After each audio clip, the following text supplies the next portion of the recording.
के सिन्हा, और ये कांग्रेस भी सवाल पूछ रही है कि 2017 से 2022 तक अब तक आपकी सरकार थी, तो जो पुराने वादे थे या जो काम करना था उसका लेखा जोखा तो दिया नहीं, अब नए वादे कर दिए, तो इसको कितनी गंभीरता से एक आम मतदाता लेगा? ये कांग्रेस आरोप लगाते हुए आपसे सवाल पूछ रही है।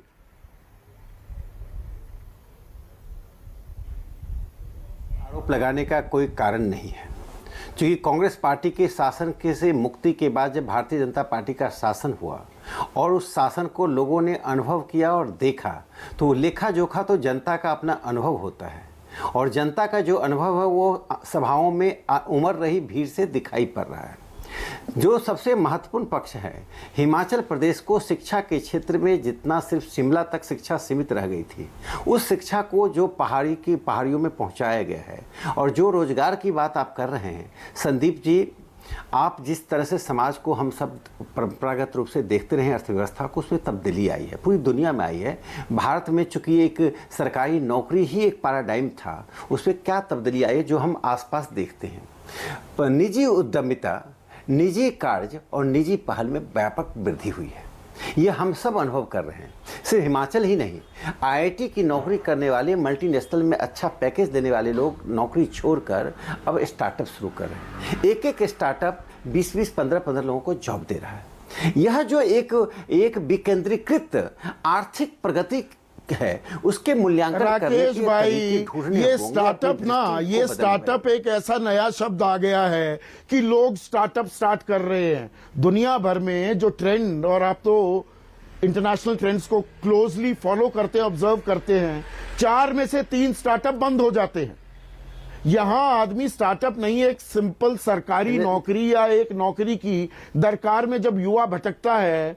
63,000 नौकरियां खाली हैं, पद खाली हैं अगर हिमाचल में। अब आप कहते हैं 8 लाख नौकरियां आप दे देंगे। जैसा प्रदीप ने कहा, 8,82,000 रजिस्टर्ड बेरोजगार हैं हिमाचल में। तो वो क्या सरकार की जिम्मेदारी नहीं थी कि इन पिछले 5 साल में रोजगार के अवसर मुहैया कराए जाते? सवाल बड़ा सीधा है। मैं वही कह रहा हूं संदीप जी, मैं वही कह रहा हूं। देखिए राजनीति में सवाल वस्तुनिष्ठ नहीं होकर सब्जेक्टिव सवाल होते हैं, सब्जेक्टिव उत्तर होता है। मैं एक बात बताना चाहता हूं, हिमाचल में, और हमारे आपके वरिष्ठ जो सहयोगी आज टीवी पर बैठे हैं बताएंगे, और इस बात से कोई इनकार कर नहीं सकता है, हिमाचल पर्यटन की उर्वरा भूमि है। उस उर्वरा भूमि को कांग्रेस ने बंजर भूमि बना दिया था। भारतीय जनता पार्टी ने 2 साल कोविड का जो व्यवधान आया, पूरी दुनिया में व्यतिक्रम व्यवधान आया, उसको छोड़ दीजिए। वो व्यवधान हमारे आपके जीवन में भी आए। हम जिस रास्ते से प्रगति कर रहे थे, हमारी प्रगतियां भी रुकी हैं। तो जो माइक्रो लेवल पर आया वो मैक्रो लेवल पर आया, सूक्ष्म रूप में जो आया वो स्थूल रूप में भी आया। उन सबको कंसिडर करते हुए हिमाचल जो आज पर्यटन के क्षेत्र में प्रगति हुई है, जिसके कारण हिमाचल के लोगों को, देखिए रोजगार का एक मतलब होता है लोगों की समृद्धि। आप इसको समृद्धि से जोड़िए। लोगों की समृद्धि हो रही है कि नहीं? लोगों के मन में जो रोष है समाप्त हो रहा है कि नहीं? जब समृद्धि होती है तो रोष समाप्त होता है। समाज में संतुलन पैदा हो रहा है कि नहीं? एक हम पकड़ दे नौकरी कितनी, व्यवसाय कितना, रोजगार आप समृद्धि और संतुलन। आप मान रहे हैं ना, पहले रोजगार मुहैया नहीं हुए। 8 लाख रोजगार इसलिए हम मुहैया कराएंगे कि हम नए रोजगार के और अवसर देंगे। जब भी अगला चुनाव आएगा तो हम 16 लाख की भी बात करेंगे। समाज में निरंतर प्रगति करना ही भारतीय जनता। देखिए प्रधानमंत्री नरेंद्र मोदी जी के समय में जो आपने एक शब्द का प्रयोग किया कि खुशहाली सपने देखना या हसीन सपने देखना, प्रधानमंत्री नरेंद्र मोदी जी के नेतृत्व में हसीन सपने नहीं देखे जाते हैं, वही सपने देखे जाते हैं जो जमीन पर उतारा जाता है। सड़कों से लेकर संस्थाओं तक देख लीजिए, वो सपने हमने वो 2 करोड़ रोजगार हर साल देने का सपना दुनिया पूरा हो गया। हर साल 2 करोड़ रोजगार मिल रहे हैं। देखिए एक बात मैंने क्या कहा, समाज में जो संतुलन और समृद्धि की स्थिति आज है, आप यूपीए की सरकार से तुलना कर लीजिए और पूर्ववर्ती आज ये बता दीजिए कि आज भारत प्रगति के रूप में दिखाई पड़ रहा है कि नहीं पड़ रहा है? समाज में गांव और गरीब के बीच में प्रगति और समृद्धि दिखाई पड़ रही है कि नहीं? ईमानदारी से बता दीजिए। और देखिए एक और अंतिम बात मैं कहूंगा, चूंकि आप बीच में रोकेंगे जरूर मुझे। देखिए वेलफेयर स्टेट, आप तो बहुत इसके सिद्धस्त रहे। समृद्धि, जो वेलफेयर राकेश भाई, आप एक बात मैं इसको एक लाइन पूरा कर दूं, जो सुनने वाले नहीं, मैं एक पंक्ति, बस एक पंक्ति पूरा ही कर करिए, पूरा कीजिए। जो वेलफेयर स्टेट किताब में था, प्रधानमंत्री नरेंद्र मोदी जी ने न्यू वेलफेयर स्टेट में आज वास्तव में स्टेट का ऑब्लिगेशन गरीबों के प्रति है 80 करोड़ जनता को तक राशन पहुंचना। मैं कहता हूं हम कोई खैरात नहीं दे रहे हैं, कोई उनके प्रति हम ऑब्लिगेशन नहीं दे रहे हैं, ये हम नैतिक जिम्मेदारी निभा रहे हैं। ये होता है वेलफेयर स्टेट। वेलफेयर स्टेट वह नहीं होता है कि जनता को गोल गोल वेलफेयर स्टेट है, आप कह रहे हैं गांव देहात में समृद्धि आ गई है। आप संघ के बहुत निकट हैं, आप संघ विचारक भी हैं। आप जितना संघ को और जितना रिसर्च किया है किसी व्यक्ति ने नहीं किया।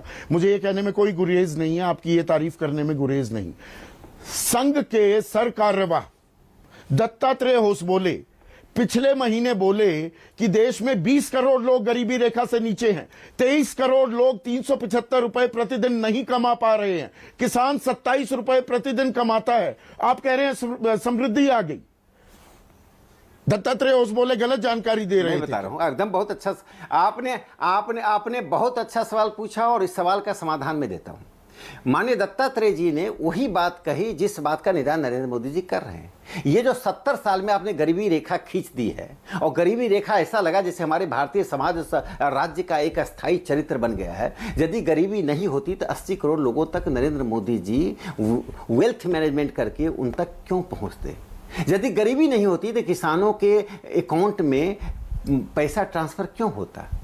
दत्तात्रेय जी ने वही कहा, कोई नासुर की तरह खड़े हैं। उसी नासुर से 2014 से समृद्धि होती तो 6,000 रुपए की दरकार ना पड़ती किसानों को देने के लिए।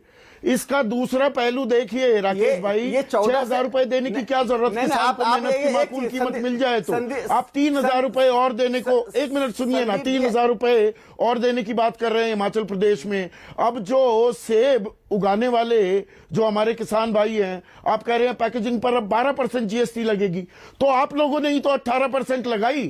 18 लगाकर 12 कर दिया तो कौन सा एहसान कर रहे हैं? 18 लगाई क्यों? सवाल तो वहां है दरअसल। संदीप जी मैं उत्तर दे रहा हूं। क्या ये 2014 के बाद गरीबी रेखा आई? 14 के बाद और 14 से पहले की स्थिति में उस गरीबी से लड़ने की रणनीति, नीति और नेतृत्व की क्षमता आप देख लीजिए। मैं तो यही 3 बात कर रहा हूं। मैंने कहा गरीबी समाप्त हो गई? क्या प्रधानमंत्री मोदी जी ने कहा कि गरीबी रेखा समाप्त हो गई? क्या प्रधानमंत्री जी ने कहा कि रोजगार अब कोई रोजगार नहीं रह गया? हमारी रणनीति, नेतृत्व की क्षमता और हमारी शैली बदली है।